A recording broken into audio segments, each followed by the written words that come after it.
मुच्यते। पूर्णस्य पूर्णमादाय पूर्णमेवावशिष्यते।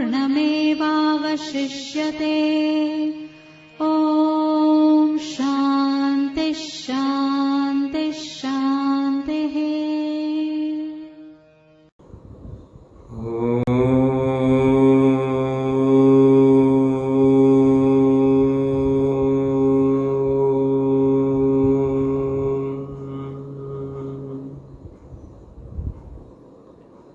यो ब्रह्माणं विदधाति पूर्वं यो वै वेदांश्च प्रहिणोति तस्मै तं हदेव महात्मबुद्धि प्रकाशं मुमुक्षुर् वै शरणमहं प्रपद्ये। ॐ शान्तिः शान्तिः शान्तिः। शङ्करं शङ्कराचार्यं केशवं बादरायणं सूत्रभाष्यकृतौ वन्दे भगवन्तौ पुनः पुनः। ईश्वरो गुरुरात्मेति मूर्तिभेदविभागिने व्योमवद्व्याप्तदेहाय दक्षिणामूर्तये नमः। ॐ शान्तिः शान्तिः शान्तिः। 2 मिनट भगवान नाम संकीर्तन करेंगे। श्री कृष्ण गोविंद हरे मुरारे, हे नाथ नारायण वासुदेवा। श्री कृष्ण गोविंद हरे मुरारे, हे नाथ नारायण वासुदेवा। श्री कृष्ण गोविंद हरे मुरारे, हे नाथ नारायण वासुदेवा। श्री कृष्ण गोविंद हरे मुरारे, हे नाथ नारायण वासुदेवा। श्री कृष्ण गोविंद हरे मुरारे, हे नाथ नारायण वासुदेवा। श्री कृष्ण गोविंद हरे मुरारे, हे नाथ नारायण वासुदेवा। श्री कृष्ण गोविंद हरे मुरारे, हे नाथ नारायण वासुदेवा। श्री कृष्ण गोविंद हरे मुरारे, हे नाथ नारायण वासुदेवा। श्री कृष्ण गोविंद हरे मुरारे,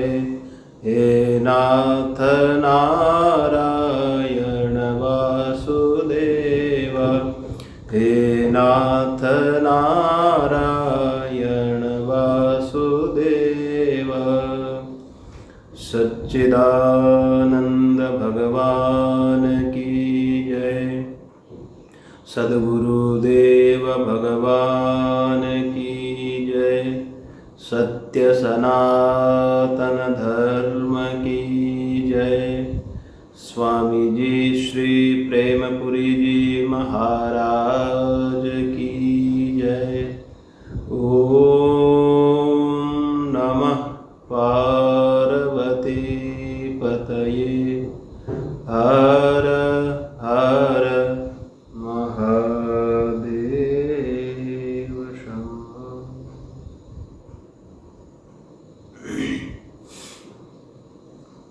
स्वामी श्री प्रेमपुरी जी आश्रम ट्रस्ट द्वारा समायोजित प्रतिदिवसीय प्रातःकालीन दैनिक प्रवचन श्रृंखला के अंतर्गत आज कठोपनिषद की पूर्णाहुति सभा है। इस विचार सभा में उपस्थित आश्रम के आदरणीय ट्रस्टीगण, गिरीश भाई जी, प्रकाश भाई, आदरणीय बाबूजी, अन्य समस्त सभी ट्रस्टीगण, कठोपनिषद का आज पूर्णाहुति प्रवचन है। बहुत सुंदर विचार चल रहा था। एक रूपक के माध्यम से आत्मा के स्वरूप को समझा रहे हैं। आत्मानं रथिनं विद्धि शरीरं रथमेवतु। आत्मा को रथी की संज्ञा दी गई है और शरीर रथ है। उस रथ का सारथी है बुद्धि, और उस बुद्धि सारथी के द्वारा जिस रथ को चलाया जा रहा है उस रथ की लगाम है ये मन, और इंद्रियां घोड़े हैं। और इन सब में जो अहम भाव करने वाला है शरीर, इंद्रियां, बुद्धि, इनके साथ जो संबंध बनाने वाला है अहम रूप से, वो है भोक्ता। इसके लिए कहा आत्मेन्द्रिय मनोयुक्तम भोक्ता इति आहुर मनीषिणः। आत्मा, इंद्रिय और मन से युक्त जो अहम पदार्थ है, जो आत्मा है, वही भोक्ता है। शुद्ध आत्मा न करता है न भोक्ता है। जो इनसे विशिष्ट आत्मा है, सोपाधिक आत्मा है, वही भोक्ता है। भोक्ता से यहाँ कर्ता भी समझना है। तो विचार ये हुआ कि बुद्धि सारथी के द्वारा इस रथ का, शरीर रथ का संचालन होता है। यदि सारथी सही होगा, ड्राइवर सही होगा, तो गाड़ी भी सही ढंग से चलेगी।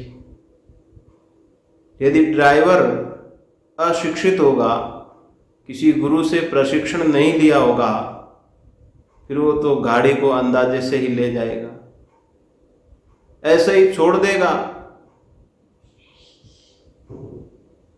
इसी प्रकार ये जो बुद्धि रूपी सारथी है, ये यदि मनमाना आचरण करता है, मन पर लगाम नहीं रखता है, तो फिर वो रथ, ये शरीर रथ, इसमें ये इंद्रियां घोड़े हैं, जहां अपनी मर्जी होगी वहां ले जाएगी। ड्राइवर का कंट्रोल नहीं रहा, लगाम नहीं रही, तो इंद्रियां रूपी जो घोड़े हैं उनकी जहां मर्जी होगी वो अपने अपने विषयों की ओर खींच कर ले जाएगी। इसलिए कहा कि बुद्धि सम्यक होना अत्यावश्यक है और बुद्धि के द्वारा ही इस मन के संकल्प विकल्प को रोका जा सकता है। बहुत बार मन दौड़ता है लेकिन बुद्धि से उस मन को वश में किया जाता है। जैसे एक छोटा बालक होता है, उनकी कुछ बातें मान ली जाती हैं और कुछ बातों को बिना माने ही इसे छोड़ दिया जाता है। ऐसे ही मन के साथ करना चाहिए। बुद्धि विवेक से निर्णय करती है कि बुद्धि मन की कौन सी बात को मानना है और किस बात को छोड़ना है। ये बुद्धि विवेक से निर्णय करती है।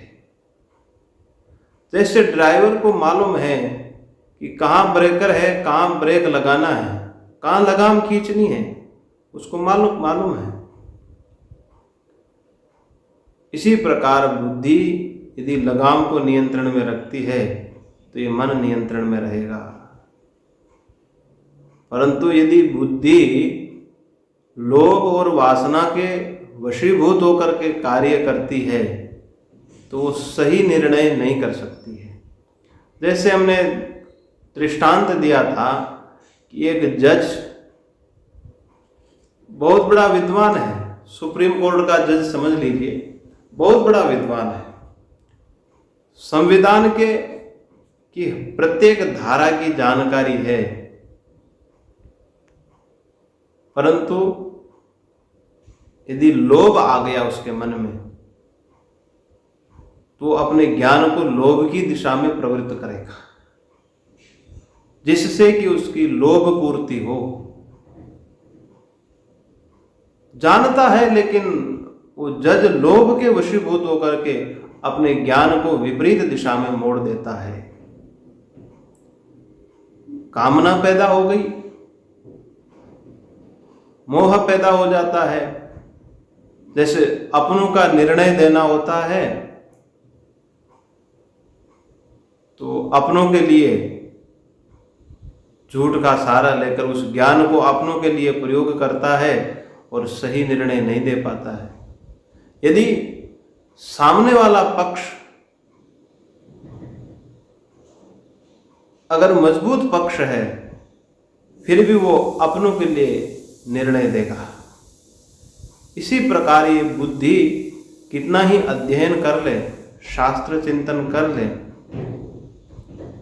यदि कामना के, लोभ के, मोह के यदि वशीभूत हैं तो ये उचित निर्णय नहीं दे सकती है। इसलिए ये 4-5 मंत्र है, इसमें बुद्धि को सही रखना है। इसके लिए विज्ञानवान शब्द का प्रयोग किया। आगे वाले मंत्र में यही बता रहे हैं, आइए उच्चारण कर लेते हैं। यस्तु अविज्ञानवान भवति अमनस्कः सदा शुचिः न स तत्पदमाप्नोति संसारं चाधिगच्छति। यस्तु अविज्ञानवान भवति अमनस्कः सदा शुचिः न स तत्पदमाप्नोति संसारं चाधिगच्छति। इस मंत्र में भगवती श्रुति यही कह रही है कि यस्तु अविज्ञानवान भवति, विज्ञान अर्थात जिसकी बुद्धि सम्यक नहीं है, शुद्ध नहीं है, अमनस्कः जो संयत चित्त नहीं है, यदि बुद्धि विज्ञानवान नहीं होगी, बुद्धि निर्णय लेने में शुद्ध नहीं होगी तो मन पर भी लगाम नहीं रहेगा, चित्त भी संयत नहीं रहेगा, सदा अशुचि। इस प्रकार का व्यक्ति सदा अपवित्र ही है। व्यक्ति की पवित्रता अपवित्रता बुद्धि के ऊपर निर्भर करती है। यदि बुद्धि शुद्ध है तो व्यक्ति पवित्र है, यदि बुद्धि अपवित्र है तो व्यक्ति भी अपवित्र है। विचार पवित्र और अपवित्र होते हैं। तो यही कह रहे हैं कि जो अविज्ञानवान है, जहां सारथी सही नहीं है, शुद्ध नहीं है, प्रशिक्षित सारथी नहीं है, उसका चित्त लगाम भी सही नहीं होगी,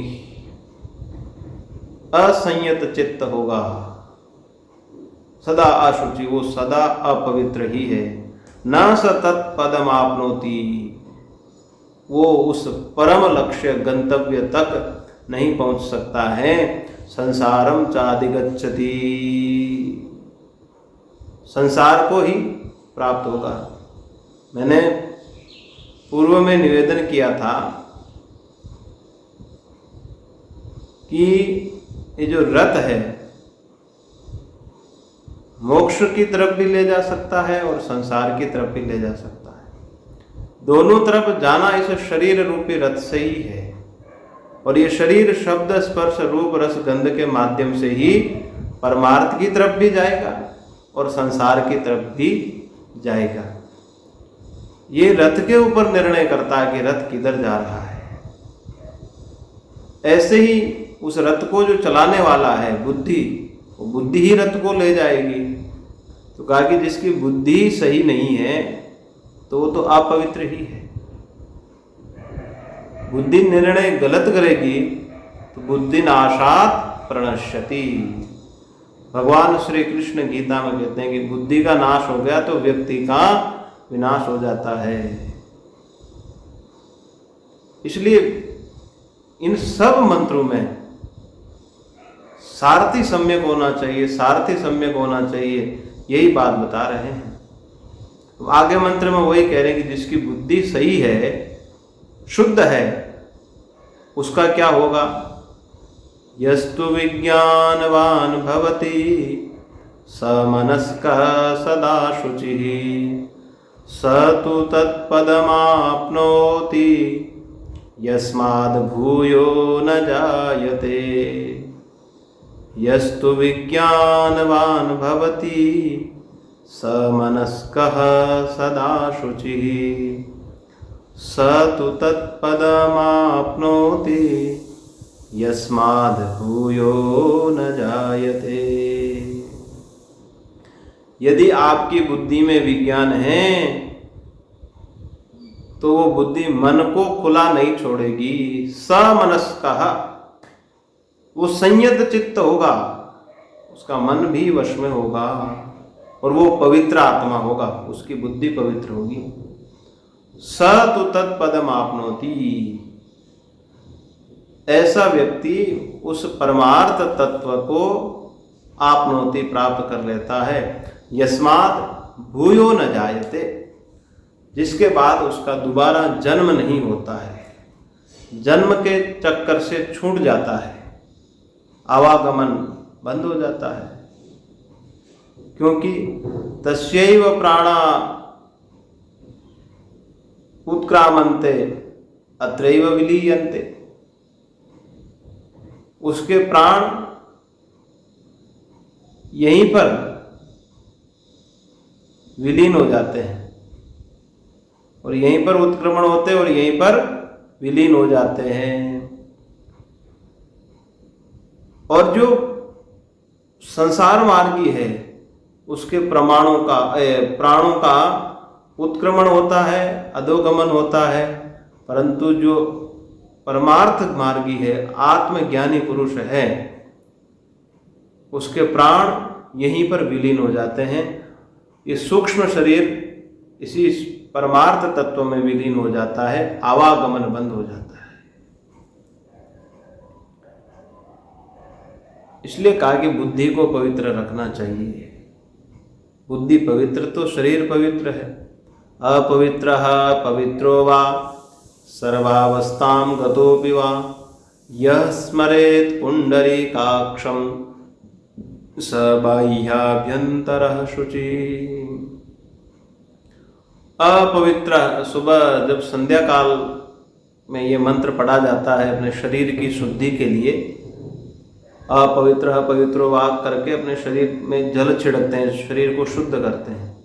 तो इसका तात्पर्य ये है कि अपवित्र पवित्रो वा, कैसी भी अवस्था में हो, पवित्र हो चाहे अपवित्र हो, सर्वावस्थां गतो विवाह, किसी भी अवस्था में गया हुआ है और वो भगवान का यदि स्मरण करता है, यह स्मरेत पुंडरीकाक्षम, जो भगवान का स्मरण करता है, स बाह्याभ्यंतर शुचि, वो बाहर से और भीतर से पवित्र हो जाता है।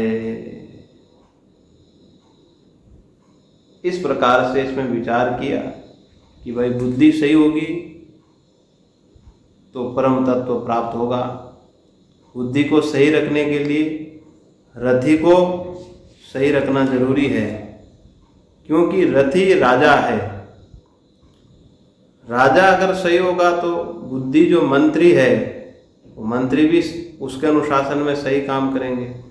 बुद्धि रूपी मंत्री यदि ठीक होगा तो ये जो मन है, सचिव है, ये सचिव भी बुद्धि के अनुसार, मंत्री के अनुसार काम करेगा। और ये इंद्रियां हैं कर्मचारी गण, कर्मचारी तो प्रशासन के अधीन होते हैं। यदि प्रशासन सही है तो कर्मचारी अपने आप ही सही लाइन में आ जाते हैं। और एक से एक श्रेष्ठ है, ये बताया कि जैसे शरीर से इंद्रियां श्रेष्ठ है, इंद्रियों से मन श्रेष्ठ है, और मन से बुद्धि और बुद्धि से आत्मा, ये बताया। एक से एक आगे ऊपर श्रेष्ठ हैं और उनके अनुसार आगे से आगे नियंत्रण होता है। जैसे राजा के अनुसार मंत्री, मंत्री के अनुसार ये मन सचिव है, और ये फिर ये इंद्रियां काम करती है।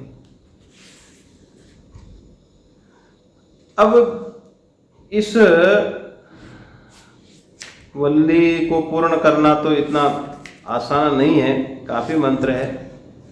ये प्रथम अध्याय का विचार यही पूर्ण करते हुए द्वितीय अध्याय का थोड़ा संक्षेप में विचार करेंगे, ताकि थोड़ा ग्रंथ, पूरे ग्रंथ का एक तरह से अवलोकन हो जाएगा।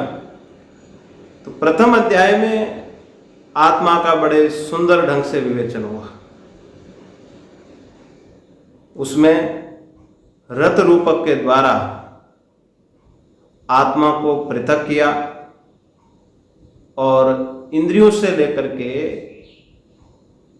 पुरुष तत्व तक श्रेष्ठता का ये जो तारतम्य है, तारतम्य बता करके उस पुरुष को श्रेष्ठ बताया। सा काष्ठा सा परागति, और वही हम सबकी परम गति है, वही अंतिम गंतव्य है। और वो कौन है अंतिम गंतव्य? वो साक्षात हमारा स्वरूप है, वो परमात्मा है। तो उसको कैसे प्राप्त किया जाए? दृश्यते त्वग्रिया बुद्ध्या सूक्ष्मया सूक्ष्मदर्शी भी। तो विचार ये होगा कि वो है कहां जिससे उसको प्राप्त किया जाए। तो कहा एष सर्वेषु भूतेषु गूढ़ो आत्मा न प्रकाशते। एष सर्वेषु भूतेषु गूढ़, ये आत्मा सभी भूतों में गूढ़ है, छुपा हुआ है। न प्रकाशते, बाहर शरीर दिखता है लेकिन परमात्मा नहीं दिखता है।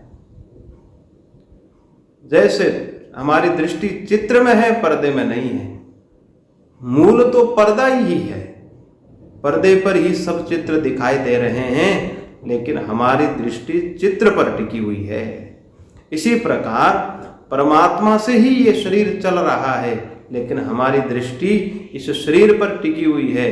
जो इस शरीर को प्रकाश देने वाला है, गूढ़ है, इसके भीतर छुपा हुआ है, वो प्रकाशित नहीं होता है हमारे लिए। इसके लिए कहा कि दृश्यते त्वग्रिया बुद्धि, इसके लिए तीक्ष्ण बुद्धि और सूक्ष्म बुद्धि की आवश्यकता है। सूक्ष्म या सूक्ष्मदर्शी, सूक्ष्म से भी सूक्ष्म बुद्धि होगी तभी इसका अनुभव किया जा सकता है। अब आखिर कुछ न कुछ तो प्रतिबंधक हैं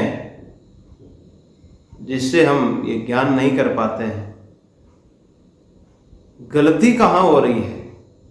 कई बार क्या होता है कि चोर अपने घर के भीतर घुसा हुआ है, परंतु हम चोर को बाहर ढूंढते रहते हैं, उसको पहचान ही नहीं पाते हैं, उस पर विश्वास करके उसको चोर समझते ही नहीं हैं, जबकि हमारे घर के भीतर ही चोर घुसा हुआ है और उसको हमने परिवार का सदस्य मान रखा है और हम दूसरी जगह चोर को ढूंढते रहते हैं। कहीं ऐसा तो नहीं है?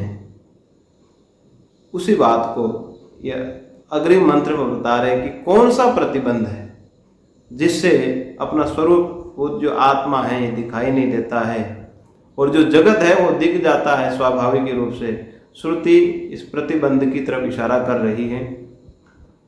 प्रसिद्ध मंत्र है, परांचिखानि व्यतृणत् स्वयंभूस् तस्मात् परां पश्यति नान्तरात्मन् कश्चिद्धीरः प्रत्यगात्मानमैक्षत् आवृत्य चक्षुरमृतत्वमिच्छन्। परांचिखानि व्यतृणत् स्वयंभूस् तस्मात् परां पश्यति नान्तरात्मन् कश्चिद्धीरः प्रत्यगात्मानमैक्षत् आवृत्य चक्षुरमृतत्वमिच्छन्। परांचिखानि व्यतृणत् स्वयंभू। कहा कि प्रतिबंध क्या है महाराज? परागंचति खानी इंद्रियाणी। ये जो इंद्रियां हैं, परमात्मा ने इनको परांची बना दिया, बाहर की ओर देखने वाला बना दिया। परमात्मा भीतर छुपा हुआ है और जो ज्ञान के साधन है इंद्रियां, उसको बाहर की तरफ देखने वाला बना दिया। व्यतृणत् स्वयंभू, मानो कि परमात्मा ने ऐसा करके उनका अनादर कर दिया, हिंसा कर दी। भाई देखना भीतर है, परंतु ये इंद्रियां बाह्य विषयों को पकड़ पाती है, भीतर तो पकड़ ही नहीं पाती है भीतर के पदार्थों को। भगवान ने बनाया ही ऐसा, इसका ढांचा ही ऐसा बनाया कि बाहर के विषयों को ही पकड़ती है। ऐसा करके मानो परमात्मा ने व्यतृणत्, व्यत्रिय हिंसाया, मानो की हिंसा कर दी, अनादर कर दिया। तस्मात् परां पश्यति नान्तरात्मन्, इसलिए इंद्रियां बाहर ही देखती रहती है, नान्तरात्मन्, अंतरात्मा को देख ही नहीं पाती है। भगवान ने जैसा बनाया वैसा ही काम करती है। अंदर देखने वाला बनाया ही नहीं तो फिर अंदर कैसे देखेगी? बाहर ही देखेगी।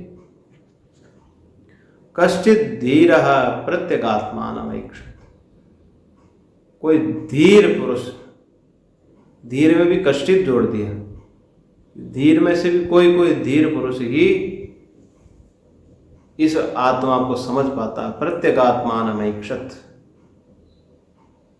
इस प्रत्यगात्मा का, अंतरात्मा का ईक्षण करता हुआ। आवृत्त चक्षुरमृतत्वमिच्छन्,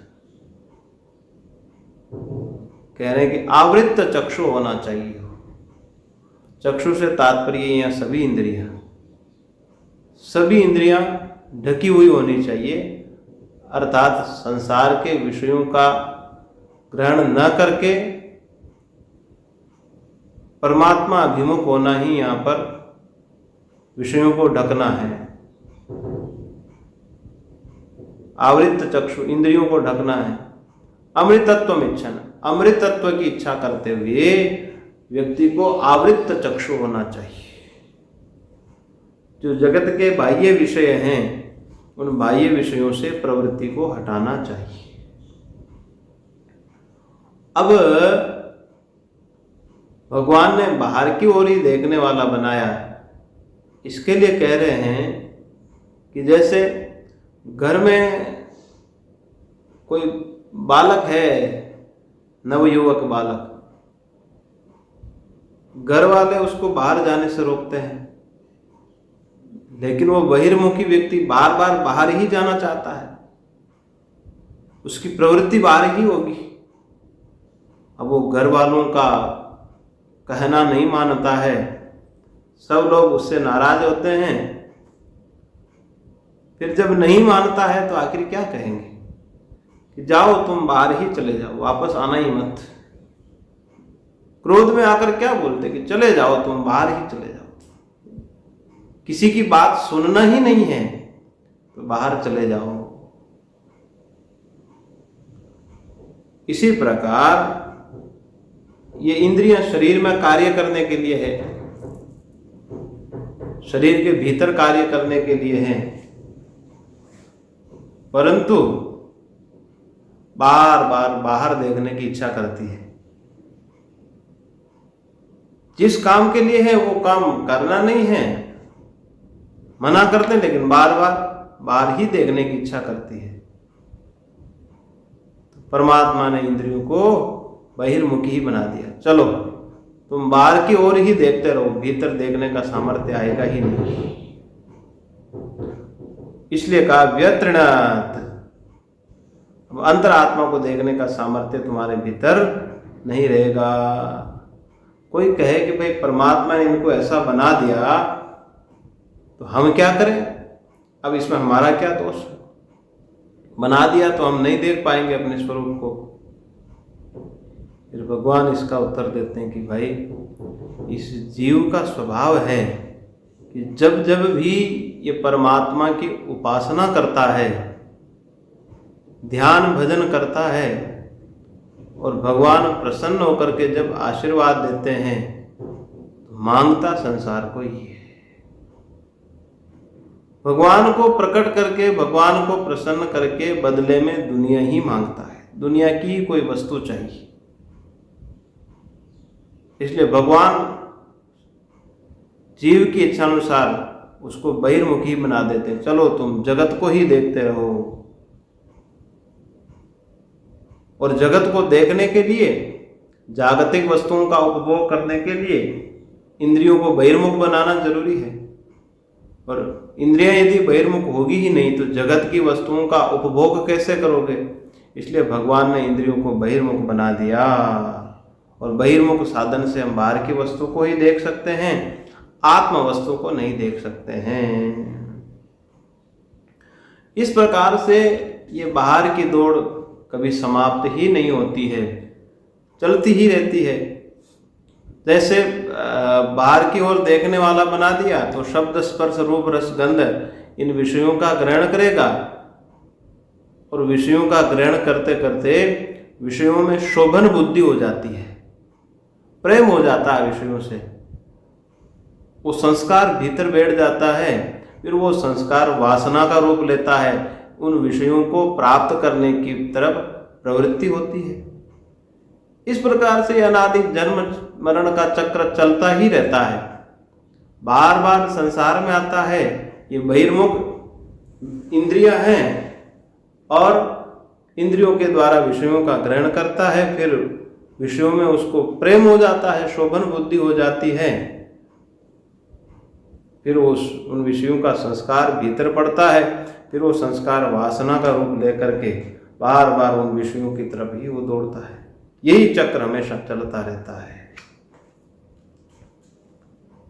और भगवान ने गीता में यही बात की कि प्रत्येक मनुष्य अपनी अपनी प्रवृत्ति के अनुसार ही चेष्टा करता है। भाई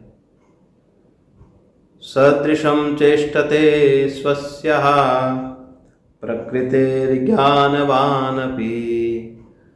प्रकृतिं यान्ति भूतानि निग्रह किं करिष्यति। सदृशं चेष्टते स्वस्यः प्रकृतिर्ज्ञानवानपि प्रकृतिं यान्ति भूतानि निग्रह किं करिष्यति। गीता के 3 अध्याय में भगवान कहते हैं कि प्रत्येक मनुष्य अपनी प्रकृति के अनुसार चेष्टा करता है, पूर्व जन्म के संस्कारों के वशीभूत, धर्म के वशीभूत वैसे ही आचरण करता, जैसा भीतर संस्कार बैठा हुआ है, पूर्व जन्म का जैसा संस्कार है, इस जन्म में वो वैसे ही विषयों की तरफ प्रवृत्त होता है। सदृशम चेष्टते स्वस्य, जैसी जिसकी प्रकृति, जिसका जैसा स्वभाव है, संस्कार है, प्रारब्ध के अनुसार उन संस्कारों के वशीभूत प्रवृत्ति करता है। ज्ञानवान भी, ज्ञानी व्यक्ति भी प्रकृतिम यान्ति भूतानि निग्रह किम करिष्यति, प्रकृति ही भूतों को ले जा रही है अपने विषयों की तरफ। प्रकृति के अनुसार ही जब चेष्टा कर रहा है, निग्रह किम करिष्यति, फिर निग्रह किस बात का करेगा? भाई पूर्व संस्कार के अनुसार उसका जैसा प्रारब्ध है वो विषयों से वैसा ही भोग ग्रहण करेगा, तो फिर वो निग्रह किस बात का करेगा? निग्रह किम करिष्यति, क्या निग्रह करेगा वो? अब इस श्लोक से प्रश्न ये होता है कि फिर तो व्यक्ति का पुरुषार्थ कुछ रहा ही नहीं। जैसी प्रकृति है वैसा चलता है, तो फिर उसका पुरुषार्थ क्या रहेगा? कोई भूमिका ही नहीं है। भगवान ने उसका भी समाधान दिया। इंद्रियस्यार्थे रागद्वेषो व्यवस्थितौ तयोर्न वशमागच्छेत् तौ ह्यस्य परिपन्थिनौ। इंद्रियस्यार्थे, इंद्रियों के विषयों में, प्रत्येक इंद्रिय अपने अपने विषयों में राग द्वेषो व्यवस्थित हो, राग और द्वेष के वशीभूत होकर के प्रवृत्ति करती है।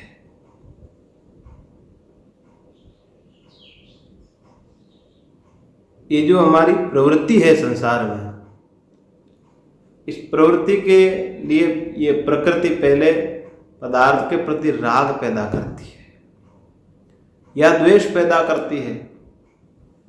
जैसे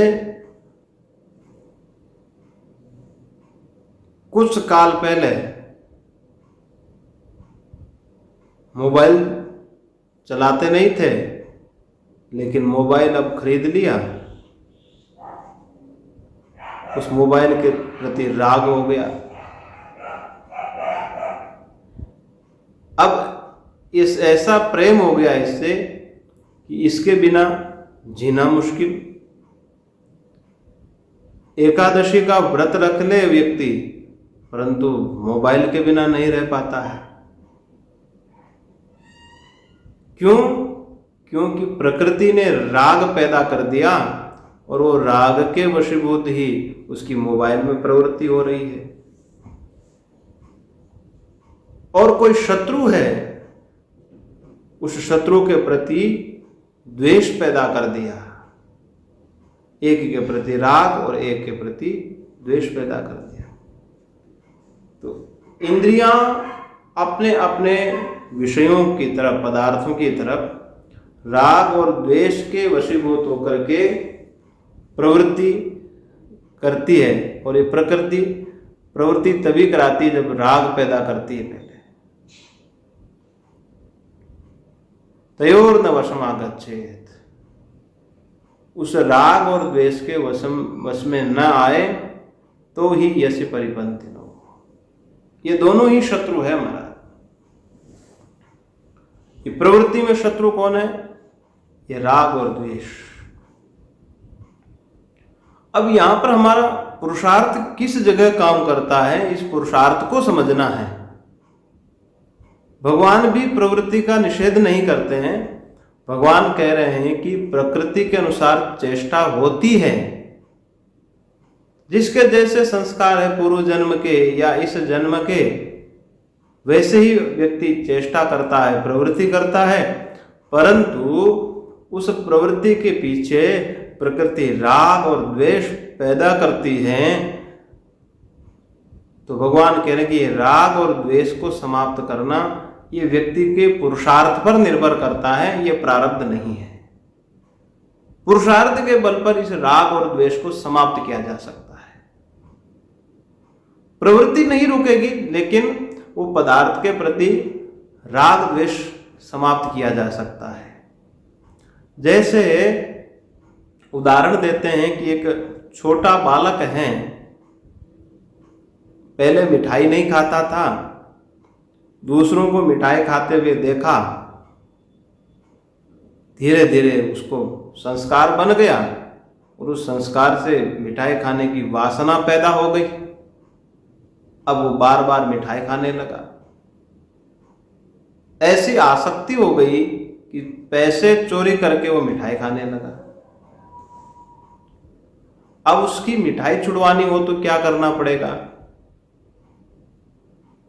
तो मिठाई छुड़वाने के लिए उसको बार बार मिठाई के गुण दोषों का विवेचन करना पड़ेगा। छोटा बालक है, समझाना पड़ेगा कि मिठाई खाओगे तो कीड़े पड़ जाएंगे, मर जाओगे, मतलब उसके दोषों का बार बार जहां विवेचन हो रहा हो, तो जहां पर दोष ही दोष गिनाए जाएंगे, तो धीरे धीरे बालक सोचता है कि बात तो सही है, उसकी निवृत्ति होने लगती है, प्रवृत्ति हट जाती है। अब उस बालक की धीरे धीरे मिठाई छूट गई। मिठाई छूटने के बाद यदि मिठाई में यदि प्रवृत्ति भी होगी तो राग के वशीभूत होकर के प्रवृत्ति नहीं होगी। प्रवृत्ति में ही भेद है। जब बालक को आसक्ति हो गई उस मिठाई के प्रति, तो उसकी प्रवृत्ति राग के वशीभूत होकर के हो रही है। और दोबारा भी भाई आंखें तो बंद हुई नहीं, मन बुद्धि ये सब तो यथावत काम कर रहे हैं। मार्केट से निकलेगा तो मिठाई तो देखेगा वो, परंतु उस समय देखते हुए भी उसके भीतर राग पैदा नहीं होता है, तो प्रवृत्ति नहीं रुकी। जब मिठाई के प्रति आसक्ति थी तब भी उसने देखा, परंतु उस समय उसको पाने की तीव्र लालसा थी, और जब उससे राग हट गया तब भी देखेगा, परंतु अब पाने की लालसा नहीं है। मन में कोई बेचैनी नहीं होती है, तटस्थ भाव से देख करके निकल जाता है।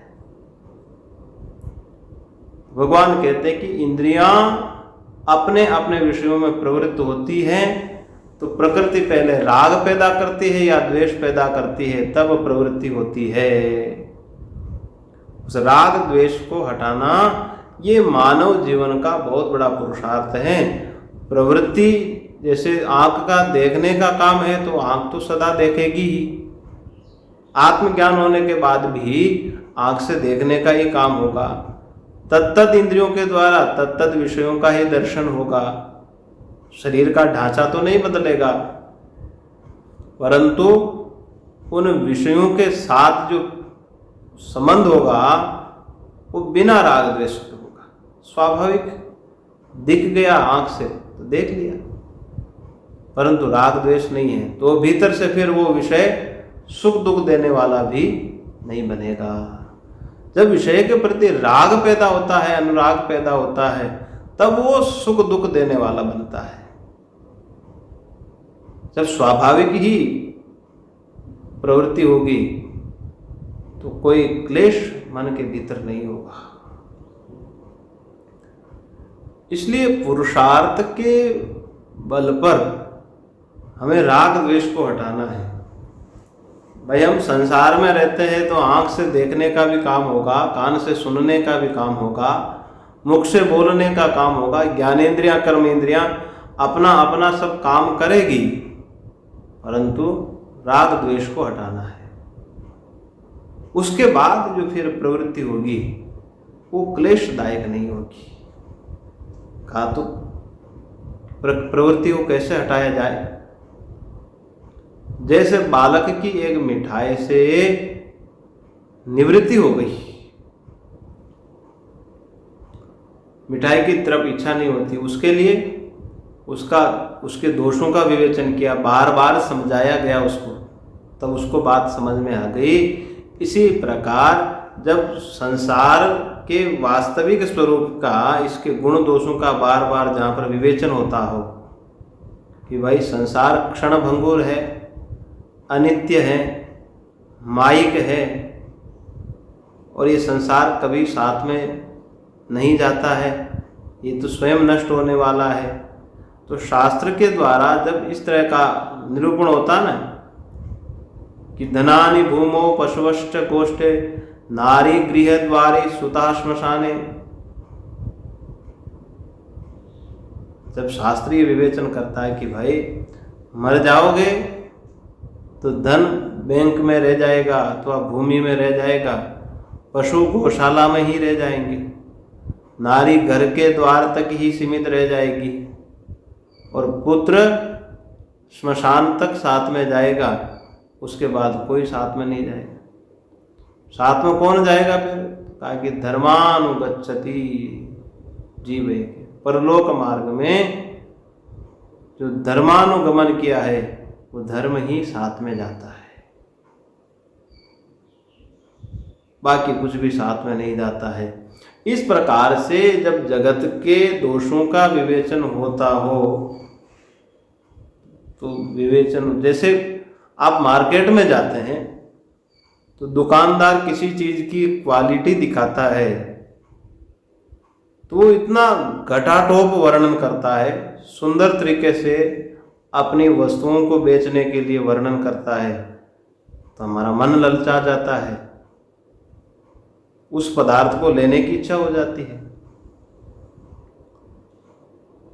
और यदि कितना ही अच्छा पदार्थ मार्केट में क्यों ना हो, कोई दूसरा व्यापारी जाकर कहे कि महाराज ध्यान रखना यहाँ पर धोखा हो सकता है, गुण होते हुए भी यदि उसके दोषों का निरूपण होगा तो फिर उस पदार्थ को लेने का मन नहीं करेगा।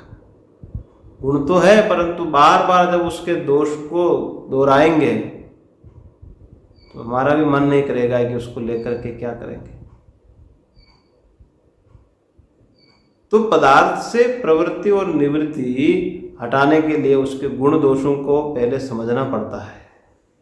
इसी प्रकार शास्त्रों के द्वारा, सद्गुरु के द्वारा, सत्संग के द्वारा इस संसार के वास्तविक स्वरूप को जब हमने समझा तो समझने के बाद फिर पता होता है कि इसकी वास्तविकता क्या है, फिर राग द्वेष बंद हो जाएगा। जैसे बड़ी मधुर खीर है और हमें ये पता लग गया कि इसमें जहर गिरा हुआ है तो वहां से हमारी प्रवृत्ति हट जाएगी, सच्चाई का पता लग गया। मधुर खीर बनाया हुआ है परंतु शुगर है, उसमें राग पैदा नहीं होगा। इसलिए कहा कि जब पदार्थ के दोषों का मालूम होगा, विवेचन होगा, अच्छी तरह से जब स्वरूप समझेगा तब व्यक्ति अपने आप ही निवृत्त होता है, राग उसका समाप्त होने लगता है। हमारे गुरुदेव सुनाया करते हैं कि मुंबई में ही कहीं पर कथा कर रहे थे, एक माताजी एक दिन रोते रोते सत्संग के बाद संत निवास में पहुंची, कमरे में। वो बोली कि महाराज इतने वर्षों से सत्संग सुन रहे हैं लेकिन कुछ असर नहीं हुआ, प्रयास करते हैं लेकिन कुछ असर होता नहीं है। तो गुरुजी ने कहा कि कुछ तो असर हुआ होगा, एक भी परिवर्तन नहीं हुआ जीवन में। तो वृद्ध माँ बोलती कि महाराज राग तो समाप्त हो गया लेकिन द्वेष समाप्त नहीं हुआ। तो गुरुजी बोले कि माँ आपने सबसे बड़े शत्रु को नष्ट कर दिया तो ये एक शत्रु भी नष्ट हो जाएगा। तो सत्संग का बहुत असर होता है अगर पवित्र उद्देश्य से और अपनी वास्तविकता का पता करने के लिए यदि सत्संग श्रवण करते हैं तो बहुत लाभ होता है उसका। इसलिए कहा, भगवान कह रहे हैं कि प्रवृत्ति तो होगी इंद्रियों की अपने अपने विषयों में, लेकिन राग द्वेष को मिटाना ये व्यक्ति का पुरुषार्थ है। तयोर न वशम आगच्छेत, इन दोनों के वश में नहीं आना चाहिए, राग द्वेष में। तो ही यस्य परिपंथिनो, ये दोनों विरोधी तत्व है हमारा। और जब सत्संग के द्वारा स्वतंत्र रस मिलने लगेगा तो परतंत्र रस को व्यक्ति छोड़ देगा। जैसे इंद्रियों से जो रस प्राप्त होता है उसमें कई प्रकार की परतंत्रता है। मान लीजिए कोई विषय यदि मिल भी गया तो इंद्रियां काम नहीं करती है, ठीक से खा नहीं सकते हैं। और यदि इंद्रियां काम भी करती है तो शुगर है, खा नहीं सकते हैं। और इंद्रियां भी काम करती है, शरीर भी स्वस्थ है, परंतु बहुत सारों को इप्सित पदार्थ मिलता नहीं है। जो आकांक्षा है वो मिल नहीं पाता है। और यदि पदार्थ मिल भी गया, इंद्रियां भी ठीक से काम कर रही है, तो उस पदार्थ के संरक्षण की जिम्मेदारी, चोरों का भय, उसको सुरक्षित रखने की जिम्मेदारी। इसलिए जगत के पदार्थों में परतंत्रता ही परतंत्रता है। मिल जाए तो परतंत्रता, नहीं मिले तो परतंत्रता। उभयत पाशा रज्जु, दोनों तरफ से खाई है, दोनों तरफ से रस्सी का पाश है। इसलिए कह रहे हैं कि ये जो जगत चक्र है ये तो बांधने वाला है। इस जगत का जो रस है वो रस परतंत्र रस ही है। और जब स्वतंत्र रस मिलने लगेगा तो ये परतंत्र रस अपने आप छूट जाएगा। ये मनुष्य शरीर एक ऐसी जगह पर खड़ा हुआ है कि जहाँ से ये ऊपर भी जा सकता है और नीचे भी गिर सकता है। जैसे मान लीजिए आप किसी पहाड़ की चोटी पर जा रहे हैं, पहाड़ के ऐसे मध्य भाग में हैं कि थोड़ा सा पैर फिसल गया तो सीधे नीचे ही पहुंचेंगे, और थोड़ा सा प्रयास किया तो पहाड़ की चोटी पर पहुंच जाएंगे। ऐसे ही ये मनुष्य शरीर मध्य स्थिति में है, मृत्यु लोक में है। यहाँ से ऊपर ब्रह्मलोक आदि भी पहुंचा जा सकता है, और नीचे और अधम नीचे के लोकों में भी पहुंचा जा सकता है, पाताल आदि लोकों में। ये तो इस रथ के ऊपर निर्भर करता है कि ये रथ कैसा है, किधर ले जाता है, पुरुषार्थ कैसा है इसका। और ये प्रकृति बदलना मनुष्य के हाथ में है। ये चीज ध्यान रखना चाहिए कि पशु अपनी प्रकृति नहीं बदलता है। जैसे पक्षी घोंसला बनाता है, बहुत कारीगरी से बनाता है, लेकिन वो 10 साल पहले जैसा बनाता था आज भी वैसा ही बनाता है। खाना पीना उठना बैठना पशु पक्षियों का बदलता नहीं है, प्रकृति के अनुसार होता है। परंतु मनुष्य अपनी प्रकृति बदल सकता है। 10 वर्ष पहले जैसा मकान बनाता था उससे आज कई उत्कृष्ट क्वालिटी में मकान बना लेता है। इसलिए मनुष्य का स्वभाव बदल सकता है भाई। प्रकृति के अनुसार यद्यपि चेष्टा होगी, लेकिन प्रकृति को बदला जा सकता है। यही यहाँ पर कहने का भाव है, प्रकृति बदलने वाली चीज है। और कैसे बदलेगी प्रकृति? सत्संग और सदग्रंथों से व्यक्ति को जगत का एक यथार्थ दर्शन होंगे, और इस सत्संग के द्वारा ईश्वर को समझ करके जगत की वास्तविकता को समझ करके वहाँ से राग द्वेष से निवृत्त हो सकता है और ईश्वर की तरफ प्रवृत्त हो सकता है। अब आखिर निर्णय तो यही करना पड़ेगा व्यक्ति को कि भाई जगत में व्यवहार करते करते वृद्धावस्था आ गई, मरने का समय आ गया और ये समझ में आया कि जगत के विषय वास्तविक नहीं है, ये सच्चा सुख देने वाले नहीं है,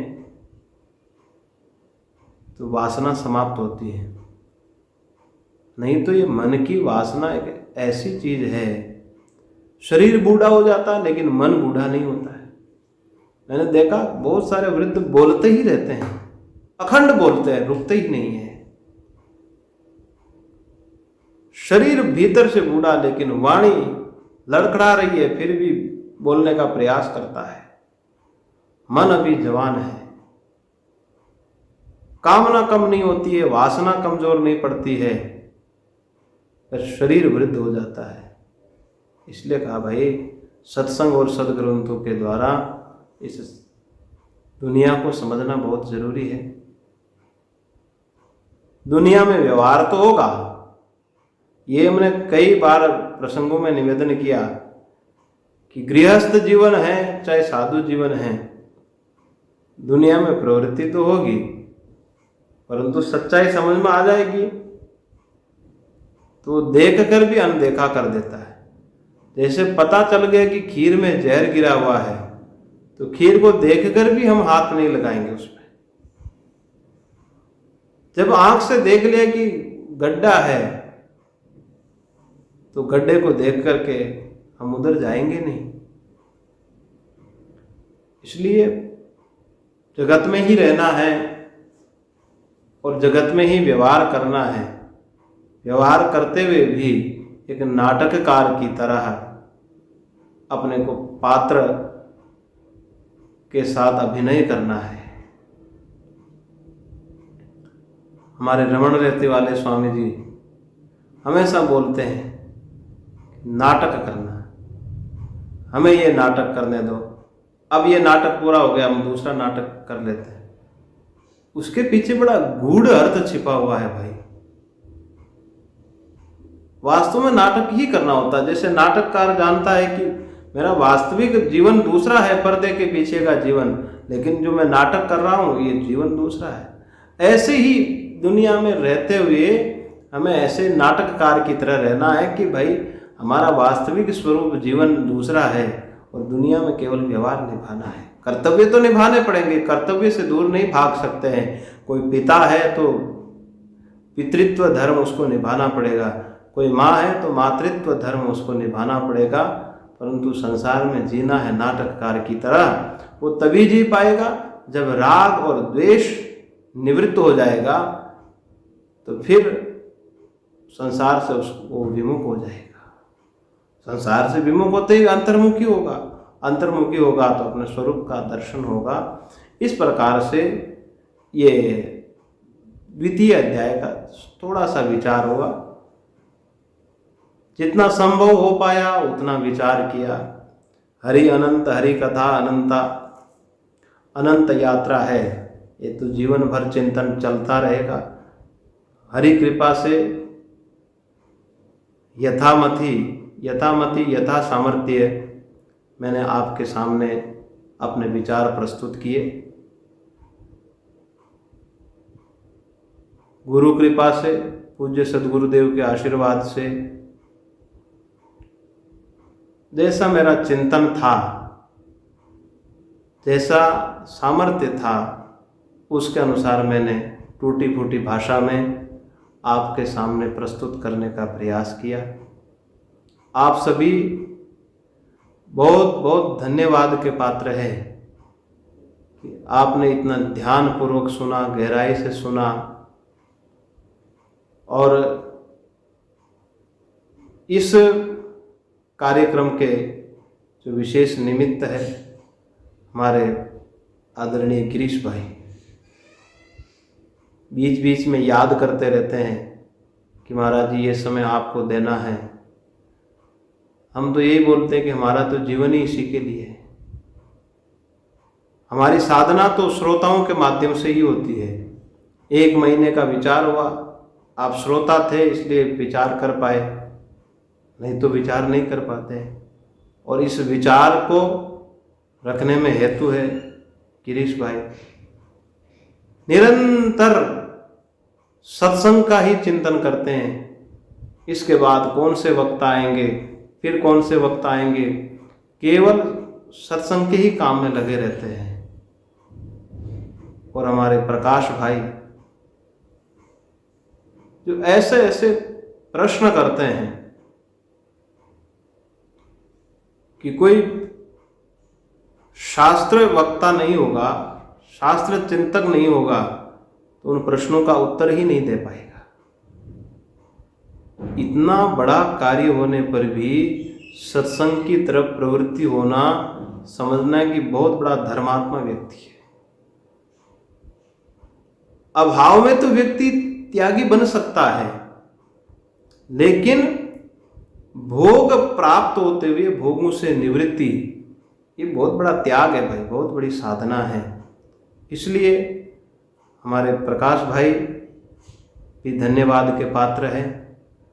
जो आदरणीय बाबूजी, जब हम प्रेमपुरी गए तो निरंतर प्रवचन में प्रतिदिन उनका नियम था और बड़ा ध्यान से प्रवचन सुनते थे। और अन्य आश्रम के जितने भी ट्रस्टीगण हैं, सब जो इस सत्संग को निरंतर चला रहे हैं, इस विकट परिस्थिति में भी अखंड सत्संग धारा का प्रवाह हो रहा है। आप सभी के प्रति मेरा बहुत बहुत आभार, आप सभी को बहुत बहुत धन्यवाद। मैं इतना ही कहते हुए अपनी वाणी को विराम देता हूँ। ओम पूर्णमदः पूर्णमिदं पूर्णात् पूर्णमुदच्यते पूर्णस्य पूर्णमादाय पूर्णमेवावशिष्यते। ओम शांति शांति शांति।